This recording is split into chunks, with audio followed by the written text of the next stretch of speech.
Welcome to 100 Yards of Football. If you like the video today, please comment and share it. It's Drake Maye, 2024 NFL Draft Prospect. I'm your host, Vincent Turner. And I'd like to say our guest today is a gentleman that I got a lot of love and respect for. I consider him the number one NFL draft guy out there. Because you want to know why? It's because of his work ethic.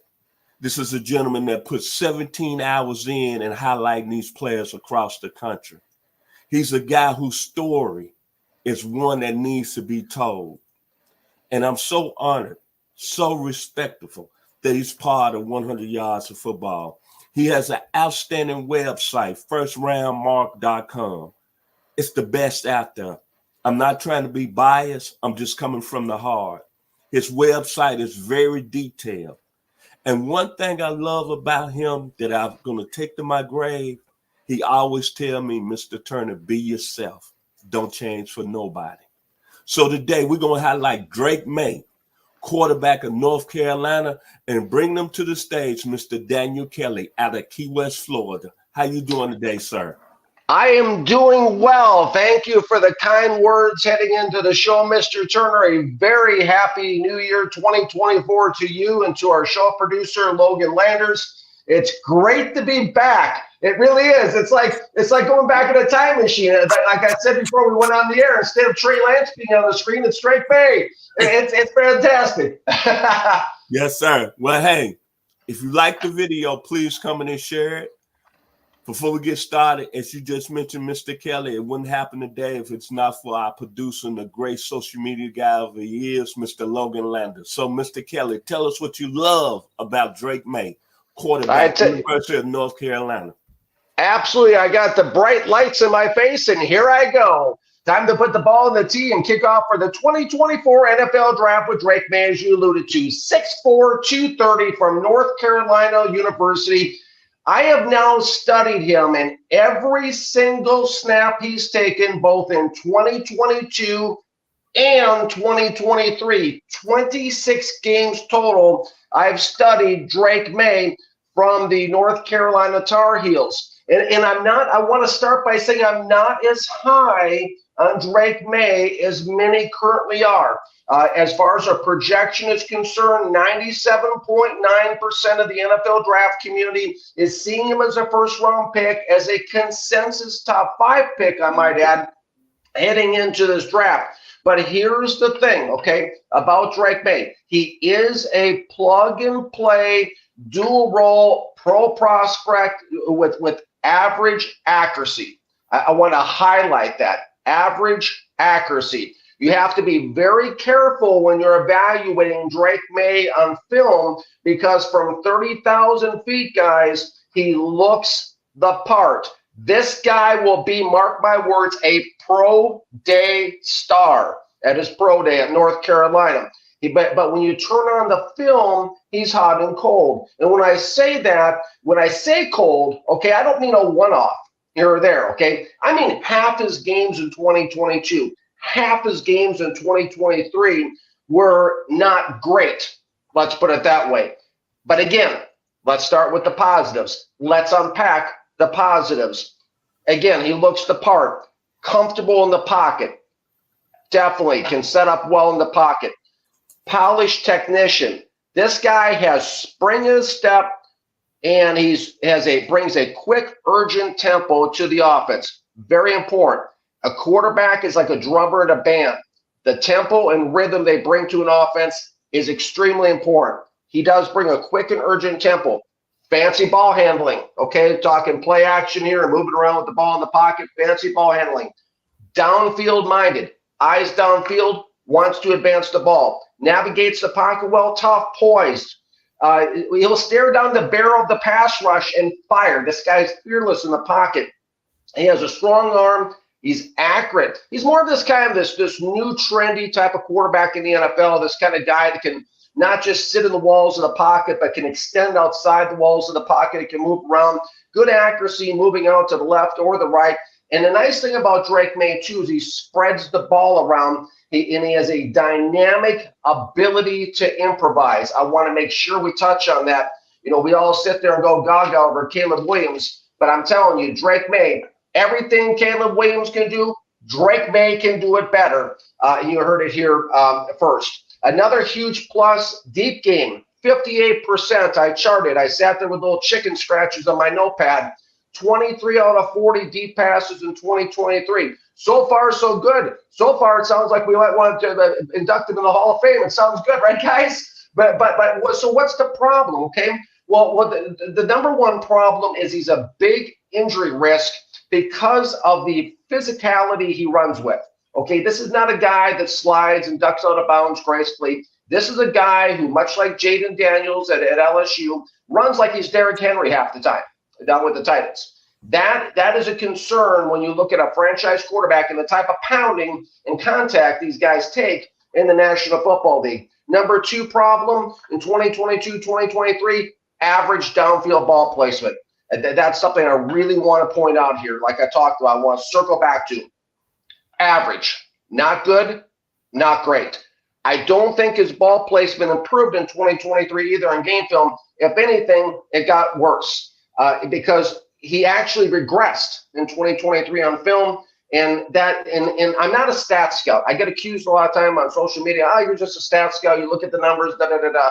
It's not a stat scout, okay? But the stats when you're making the evaluation, every piece of information in the evaluation process is useful, and so stats help to confirm the game film. And the stats in this case do confirm the game film because his completion percentage fell off in 2023 from 2022 from 66.2% down to 63.3%. So there was a decline there. The issue, guys, the issue is Maye tends to press and aim the ball too much. He has a tad bit of a perfectionist. Remember that. Number three, I sense a strong inward anger that came out of him and a frustration. It's a hard read because the guy's like you could put his face in Mount Rushmore. You could chisel it in there because he has a very kind of even keeled face. But it's all business. But it came through on the game film that he has this inward anger and frustration that I felt very strongly on 2023 game film this past season. Something important to remember. Number four, moments of really judgment lapse. New in 2023 film. Didn't see it again in 2022, but there were some air balls. There were some dangerous passes. There were some moments where he just froze like a deer in the headlight in the pocket and held the ball too long. My fear, guys, is this, okay? Now, I've been looking at guys for years and years, and I go way back to, watching guys over a 40-year period of time. My fear is that the pressure and the expectations increase from 2022 to 2023, and these things begin manifesting and surfacing in Drake Maye. And my fear is they're going to continue to as the pressure and expectations increase in the National Football League. I still have a first-round grade on Drake Maye, recognizing the talent of the young man, but he has fallen on my big board, going from preseason QB2 down to QB6 on my draft board right now in the 2024 NFL Draft. And here's the thing. If he's taken in the top 15 picks, he will not see a second contract from the original team that takes him. This guy, Drake Maye, needs to go to a team that has a playoff roster. Your thoughts, Mr. Turner? I'm going to tell you what I like about Drake Maye. First of all, he played at a basketball school. Let's be real about it. Michael Jordan, Dean Smith, Charlie Scott. North Carolina's not really known for football. Number two, DK, I agree with you on so many points, but one major point I want you to look at is that his defense was horrible this year. That's why he probably regressed a little bit, because he tried to force the issue. Reason I say that, 2022, he was ACC Player of the Year. He was an All-American. He had over 4,000 yards passing, 34 touchdowns. But coming back to this year, he only had 3,600 yards. But I saw North Carolina play several times this year.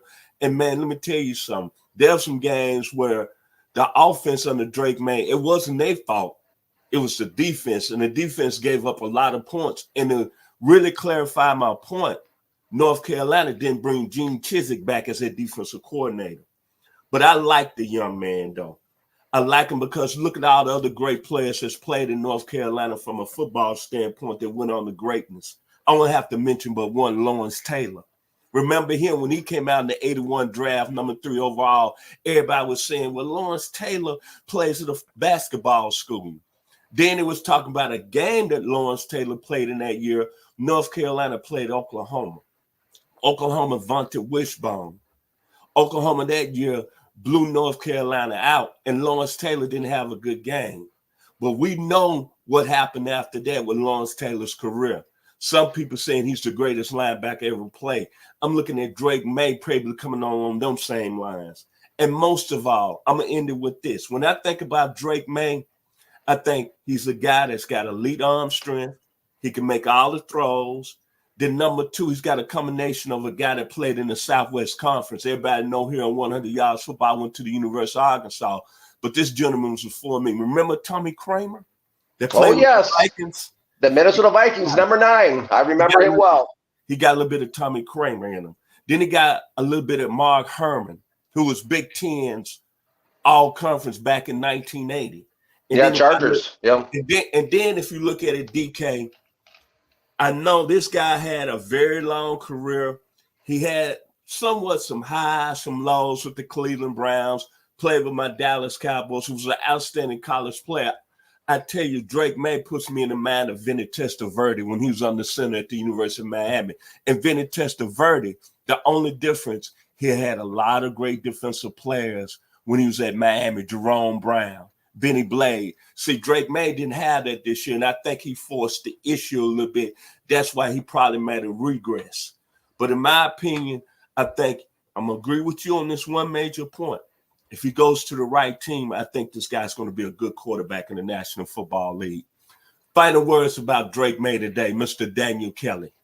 There's no question about it. That's why I have a first-round grade on him. I agree with a lot of the points that you're making. When you talk about Vinny Testaverde, you're singing my song because JETS, that was the quarterback, Vinny and the Jets, back when in 1998, my first season in the National Football League. Vinny and the Jets. I was there for that one.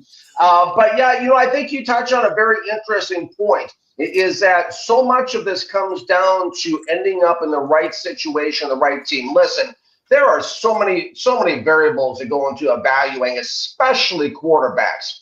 Fit has a lot to do with it. Tom Brady goes to the Detroit Lions. Are we even talking about him as a GOAT? So that's my point. Is that it comes down to the right fit of a team. And you hit on something very interesting, Mr. Turner, and I'll conclude with this. You talked about the defense not being good this year in North Carolina and the reason as to why Drake Maye regress them, right? Yes, sir.